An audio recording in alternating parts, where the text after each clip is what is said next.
Hello, everyone, and thank you for attending this webinar presentation of the National Catholic Educational Association, Teaching and Conducting a Chant Mass. This is presented in partnership with the American Federation Pueri Cantores. My name is John Logan with NCEA. I'm happy to be with you today, and we're also grateful to be joined by Dr. Jennifer Donelson. She's an associate professor at St. Joseph Seminary. She's also the director of sacred music, and we're really grateful to have her. So thanks so much for joining us, Dr. Donelson. Thank you, and thank you all for being here, and a special thank you both to NCEA and Pueri Cantores for inviting me to do this. Before we begin, let us begin with a prayer. In the name of the Father, and of the Son, and of the Holy Spirit, amen. Heavenly Father, we ask your blessings on all of our work, that all we do may be for your greatest honor and glory. Help us always to offer all our talents and our time to your glorification, and to sanctify ourselves and all those who hear us in our music ministry. We ask this through your mother's intercession as we pray. Hail Mary, full of grace, the Lord is with thee.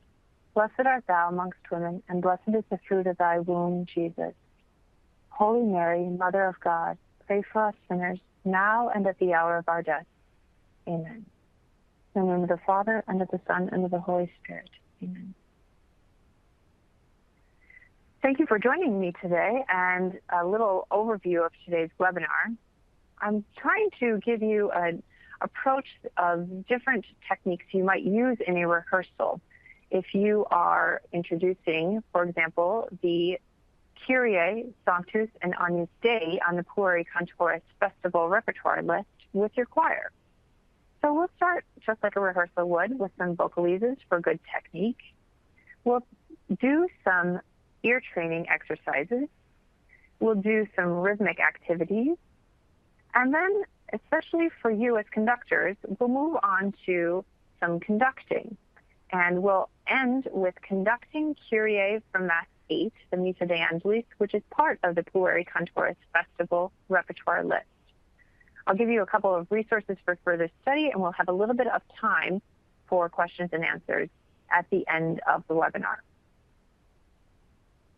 To begin, we always begin with a focus on the breath.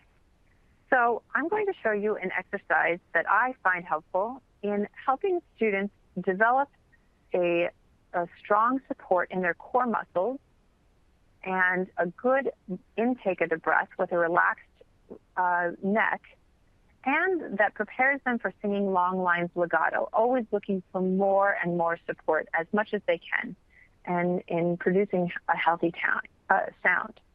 So this exercise will be a timed exercise. It will be a combination of inhalation and exhalation. Each inhalation will be for 4 beats, and each exhalation will get successively longer. First, it will be 4, then 6, 8, 10, and 12. And the exhalation will be on an S. So as I'm going through this exercise in the next video, you can try it along with me. You may want to make sure that you're standing or at least seated in a way that you can expand your belly and your diaphragm. A couple of things to keep in mind on this exercise is that it really helps to raise your eyebrows on the breath and drop your jaw so that you can get the breath through the mouth, and also so that you can set up the sound for a good head tone when you actually start singing. The raising of the eyebrows raises the soft palate in the back of your throat. Another helpful way of thinking of this is if you were to imagine space between the molars or wisdom teeth in the back of your mouth. If you can release your jaw, your bottom jaw, just a little bit so as to have space between the teeth, it sets up a good sound when you actually start singing, and it relaxes the throat. When you start exhaling on an S, the support will come from the core muscles, so it should feel like your abdomen is supporting the sound, and you're going to make the S as loud as possible. And during that, while you're supporting, you need to still keep your neck supple. You don't want to support so much that it increases tension in your throat. So here's the exercise. In.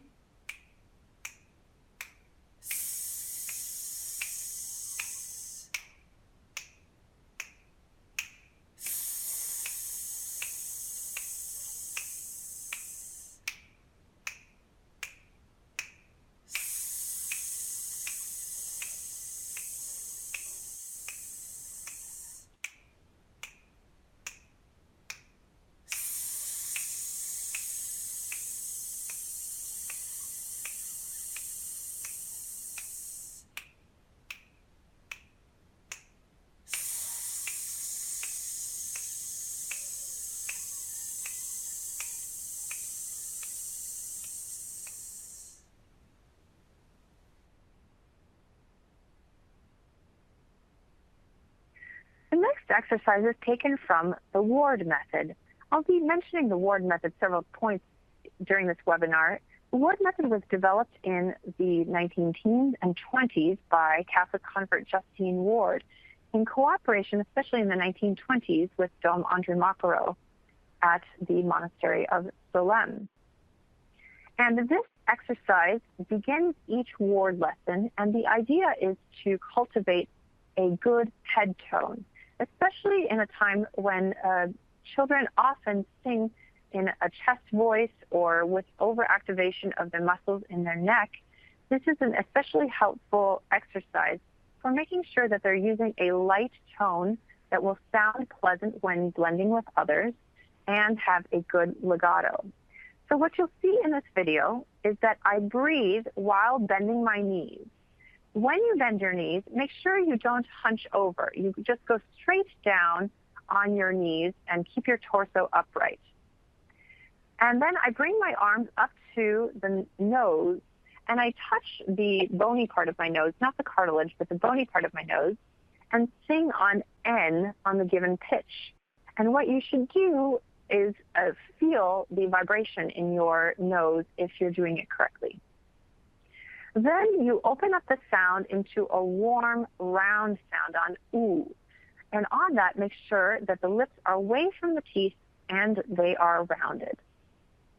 Please try this exercise with me along on the video.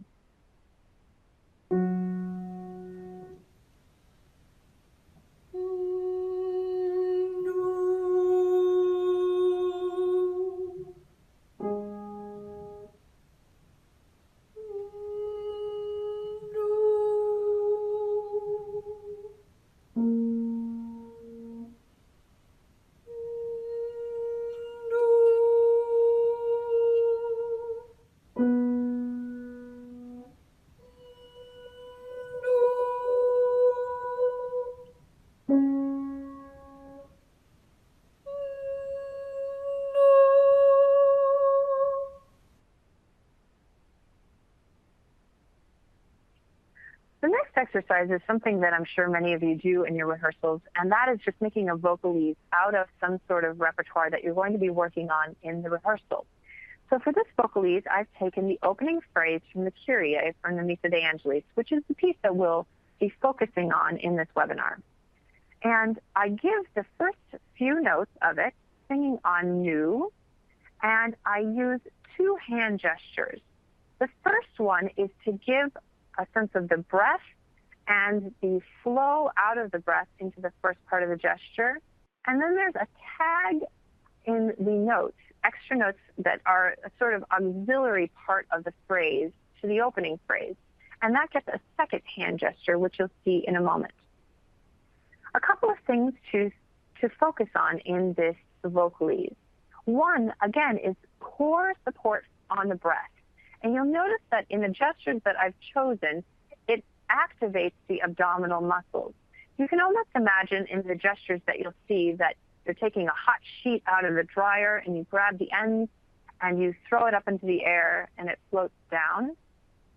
And you'll see that the action of throwing the sheet up in the air activates the abdominal muscles. And the following gestures focus on the legato aspect of the sound. And what you'll also see is an organic connection between the two gestures.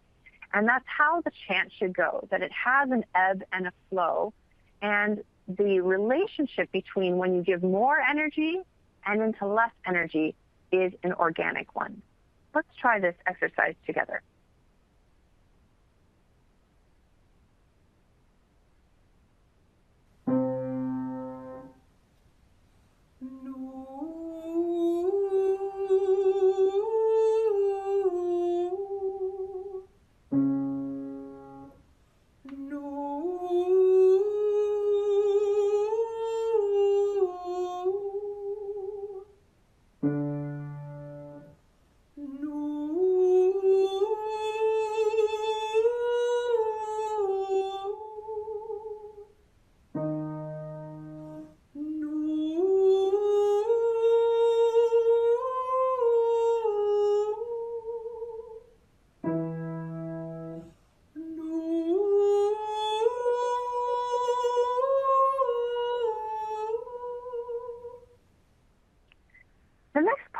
that I want to focus on are activities that you might use in your rehearsal to teach ear training, or how to hear the music in your mind as you see it on the page. This is what is known as audiation. So again, I'm going to take some exercises from the word method. The word method has intonations, which are points where you point at the board and the students sing whatever you point to. There's a logical development of these exercises in the curriculum, and you see how they grow from a core body of knowledge and add one new concept each time you do it. In this application that I'm going to show you of the word method intonation, I'm taking rather as a basis not the word method curriculum, but the Kyrie from Mass 8, and using melodic patterns on the board so that the students can see the music on the board and hear it before they're actually going to sing it from the musical score. I have three notation systems that I will use. One is a number system, and in the word method, even if you see numbers, you still sing the solfege. So for example, do is number 1, re is number 2, etc. Then I move on to a staff which has pneumatic notation on it. And you'll see it's 4 lines only. The bottom line has a C clef in it. Now, if you were to actually look at the music notation in square notes or pneumatic notation for the Kyrie from Mass 8, you would see actually that the do is on the 3rd line from the bottom. But the way that the Kyrie from Mass 8 works is such that it consistently has fa, sol, la, te, do, re, mi, fa.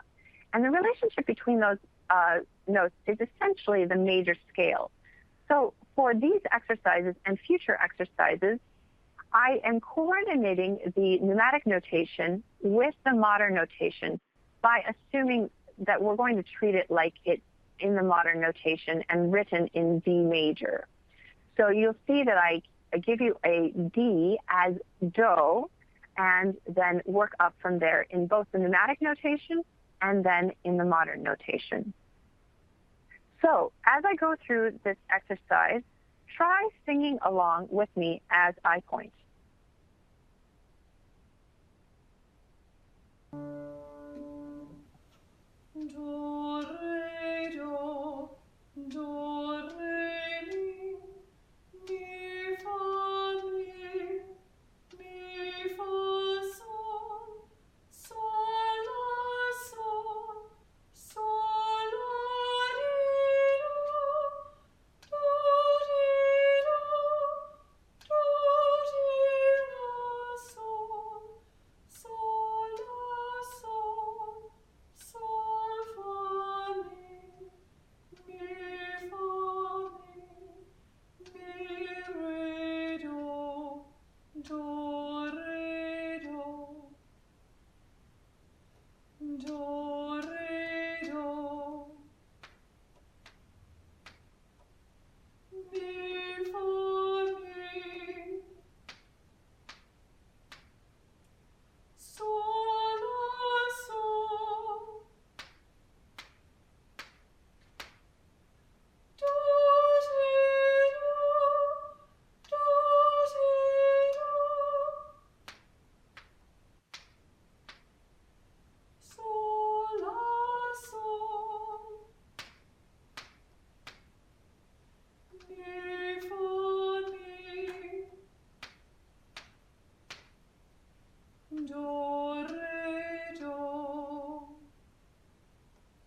do, mi, sol, do, do, sol, mi, do.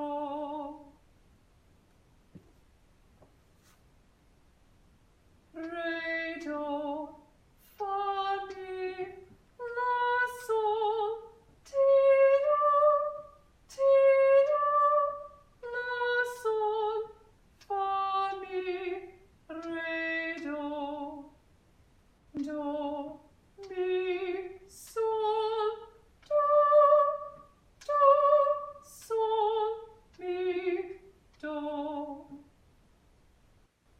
Do, mi, fa, sol, la, sol, fa, sol, do, la, sol, fa, sol, la, sol, mi, re, do, fa, mi, re, do.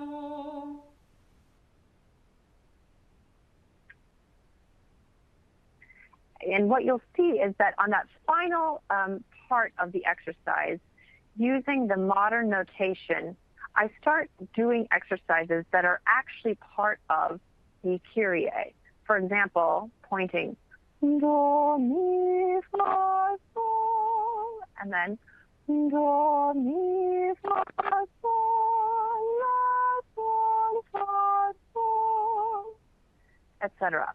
One other thing that was maybe a little bit hard to see in the video is that I was using a small stick that actually has a green end and a red end. And this is common in the ward method. And if you point with the green end, you sing. And if you point with the red end, you just sync the music. And so you notice at some points there that I was pointing with the opposite end of the stick and not singing. And that's a way of audiating. Again, hearing the music in your mind before you have to sing it. So you audiate certain notes so that you can get to more and more complex patterns. For example, if you were singing do down to la, you could do it this way.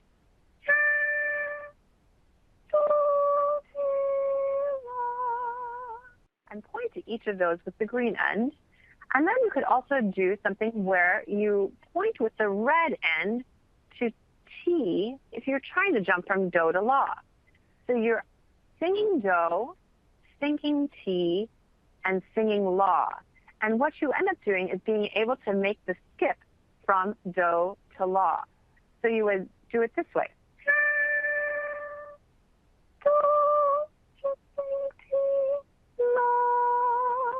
And then you can do it without the sync tone. Just go, do, la,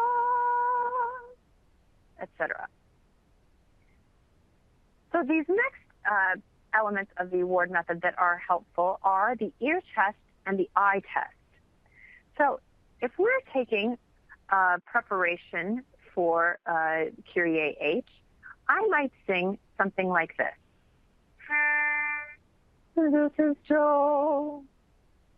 No, no, no, no, no.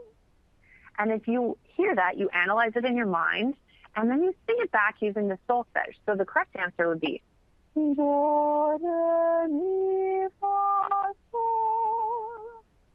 Let me give you another ear test. No, no, no, no.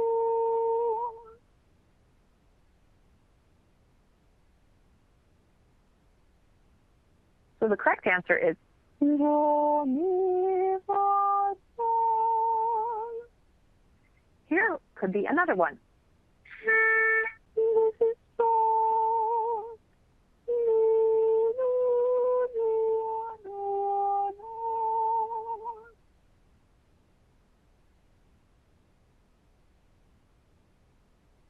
The correct answer is sol, la, sol, fa, sol. And you could do a longer ear test, putting them together, for example, as we have at the beginning of Kyrie 8. No, no, no, no, no, no, no.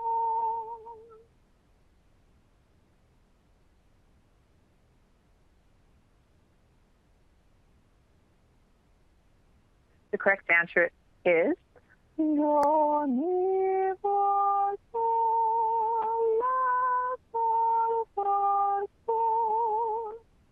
So the point is that as the students listen to you, they're analyzing the music and singing it back. You sing on a neutral syllable, nu, and they sing it back using the solfege.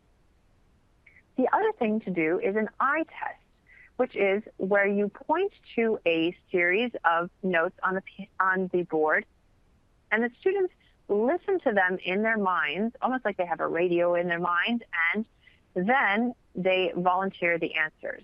And I give an example of that here. This is do.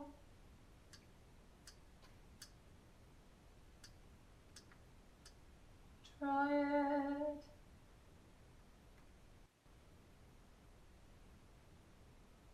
Here's the answer. Do, re, mi, fa, sol. This is do.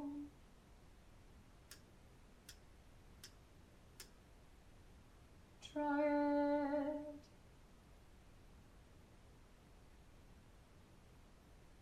Here's the answer. Do, mi, fa, sol. This is do.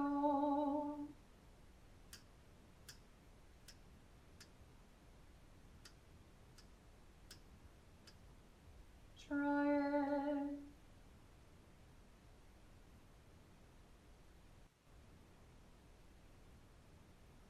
Here's the answer. Do, mi, fa, sol, la, sol, fa, sol. This is high do.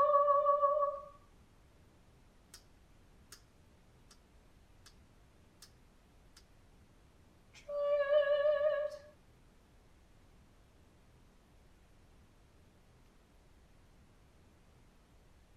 Here's the answer. Do, ti, la, sol, fa, sol. This is high do.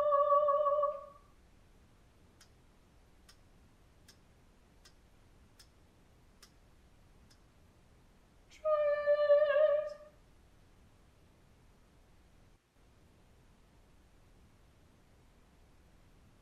Here's the answer. Do, la, sol, fa, sol, la, sol. If the leap is a problem, you can try this exercise. This is do.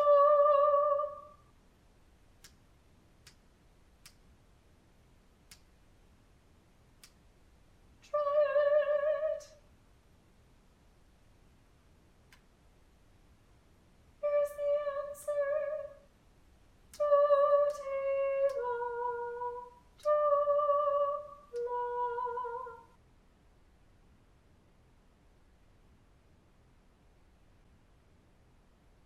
So presumably, if you've gone through some exercises like this, when you actually give the music to the students, they will feel like they can know what key sounds like, what the notes that they're going to be dealing with are.